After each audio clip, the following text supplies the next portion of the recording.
Tono Martínez, además, fue redactor jefe y director entre 1985 y 1987 de la mítica revista postmoderna La Luna de Madrid, que fue emblemática y un eje vertebrador de lo que supuso la movida madrileña. Te quería preguntar qué opinión tienes tú sobre lo que supuso de apertura y de modificación, tanto cultural como socialmente, la movida madrileña.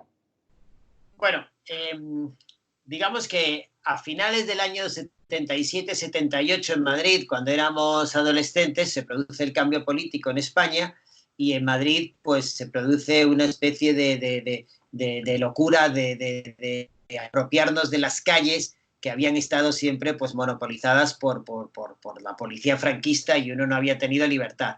Entonces, de alguna manera, la movida es como la gran transición a la cultura española, digamos, una especie de ejemplo enorme de desdramatización de lo que estaba ocurriendo en el ámbito político. Nosotros, los que veníamos de la generación más joven, pues lógicamente lo que teníamos eran unas enormes ganas de libertad, de apoderarnos de las calles, de disfrutar de nuestro cuerpo, de disfrutar de todo lo que podíamos beber o fumar o hacer. Entonces, ese es un primer momento que, como diría, la movida es muy callejera. O sea, un primer momento es apropiarnos de las calles y de nuestros propios cuerpos que habían sido usurpados pues, por la iglesia, por las autoridades, etc.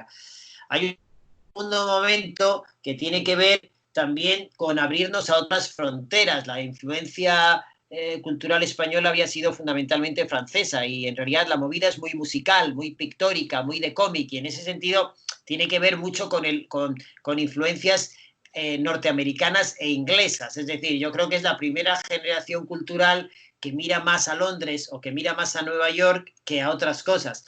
La propia revista de Madrid, La Luna de Madrid, que ahora enseñaremos algunos ejemplares, pues precisamente tiene un formato que recuerda el interview de Andy Warhol, y es que el interview de Andy Warhol estaba un poco sobre la mesa. El término movida es un término que ha venido a posteriori. Nosotros no le llamábamos así. Una movida era lo que había una noche, una movida, o sea, es decir, pero no tenía que ver con esto. Lo que pasa es que hoy popularmente se conoce así. Pero realmente lo que supone es todo un arranque generacional que tiene que ver más allá de la música, porque también otra de las cosas que a veces se piensa en la música fue muy importante, ¿no? Pero tan importante como la música, por ejemplo, fue la fotografía, ¿no? Todas las experiencias que venían de las experiencias, por ejemplo, de lo que había sido la revista Nueva Lente, donde había estado creada por Pablo Pérez Mínguez. Bueno, pues todos esos fotógrafos que empezaron a trabajar, Juan Ramón Yuste, Ucalele, que entonces empezaba y que era una fotógrafa, digamos, que era importantísima para nosotros. Bueno, todo, digamos, la fotografía fue absolutamente importante. Por ejemplo, la historieta también fue absolutamente importante. Luego enseñaremos también algunas cosas de historietistas. Entonces, nosotros le dábamos una importancia a todas esas artes que es muy interesante decirlo, que entonces los museos no le daban, porque hoy la fotografía se le da mucha importancia, pero entonces los grandes museos olímpicamente pasaban de la fotografía, ¿no? De manera que es un fenómeno global de empoderamiento generacional que nos enfrentaba a la generación anterior que por edad y por poder había usurpado y había mantenido el poder. Entonces los más jóvenes, lo que con muy poco dinero, muy pocos recursos, porque la España de entonces era muy pobre, pero con muy pocos recursos lo que hacíamos era apoderarnos del suceso cultural y tratar de imponer nuevos lenguajes en práctica casi todo. O sea, yo diría es que en todas las artes, porque es que en la moda podemos decir lo mismo. Es decir, que todas las artes, digamos, de alguna manera tenían un reflejo de lo que nosotros estábamos haciendo. En cine, por supuesto, pensamos en Pedro Almodóvar. Es decir, o en Arrebato de Zulueta, o tantas obras, ¿no? Es decir, todo eso es lo que significaba, pero sobre todo yo insisto también las calles, porque era como una cosa de decir, tú puedes ser artista, tú puedes ser, o sea, la academia anterior y de donde veníamos era como todo, tenías que haber hecho esto para hacer esto, y en cambio ahora era, coge una guitarra y toca, coge unos pinceles y pinta, coge una fotografía y haz fotografía. O sea, era una manera de decir, todos podemos ser artistas, todos queremos ser artistas, todos podemos compartir con las cosas. Y yo creo que esas imágenes que se pueden poner, y voy a ver si soy capaz de ponerlas aquí, en esto, reflejan un poco el espíritu que, por ejemplo, aquí tenemos las imágenes, algunas imágenes de algunas portadas de la Luna de Madrid y de los números que aparecieron. Aquí esta es una fotografía de Ukelele, uno de los primeros conciertos que nosotros, porque también organizábamos conciertos, aquí veis a Gabinete Caligari, a Malevaje, Coyotes, es decir, nosotros éramos, aquí tenemos cosas de Javier de Juan, de Bárbara Allende, a Ukelele, Miquel Beltrán, el cómic, por ejemplo, la historieta era muy importante.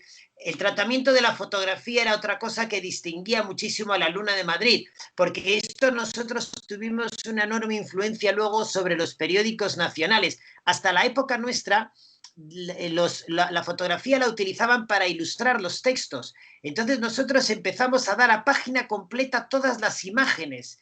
Es decir, que de manera que la imagen se apoderaba... ¿Cómo? En esta salgo yo, en la foto, en la revista de la Luna, con una foto de Bárbara Ukelele, salgo yo. Claro, tú como artista participaste desde luego desde prácticamente los inicios de la Luna de Madrid, luego fuiste entrevistado en distintos momentos y tus exposiciones enseguida empezaron a ser reseñadas y prácticamente hasta el final de la revista, en el 87, creo que hay incluso, no sé si hay una foto tuya ahora aquí, que en los 87, por ejemplo, aquí tenemos una junta de Nuevo y Maldonado.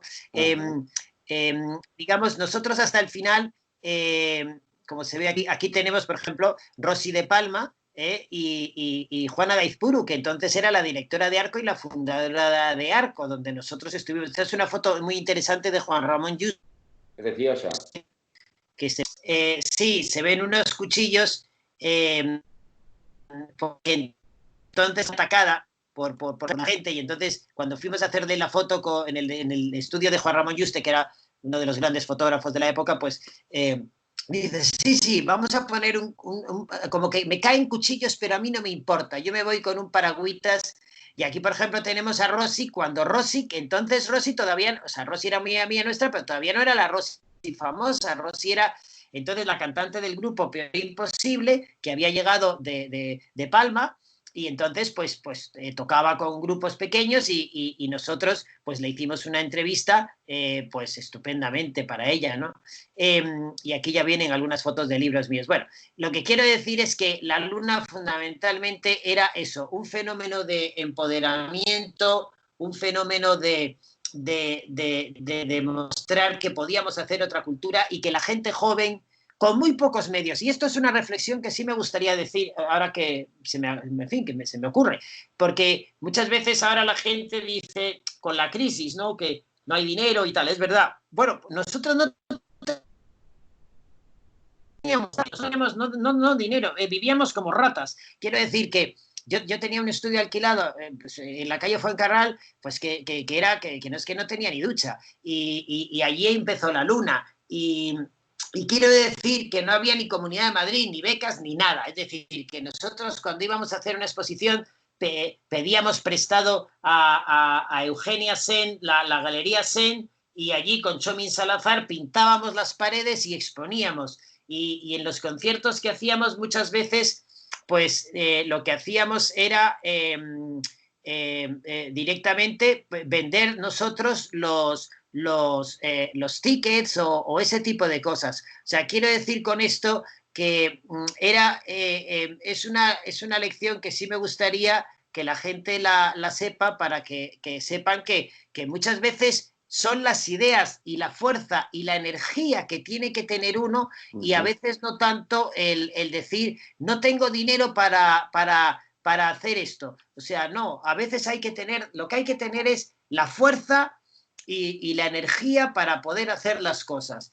Y yo creo que no nosotros, la Luna de Madrid, todos los que estábamos entonces, todos, tú, Darío, todos los artistas, todos los pintores, la gente, yo recuerdo cuando venía Siniestro Total o cuando venían una furgoneta de allí a tocar en Rocola o sea, es decir, quiero decir con esto que el verdadero artista se tiene que demostrar, el verdadero escritor, con independencia de nada. O sea, que tienes que ir adelante, crisis, sin crisis, con ella y con lo que haga falta. Muy bien. Tienes razón.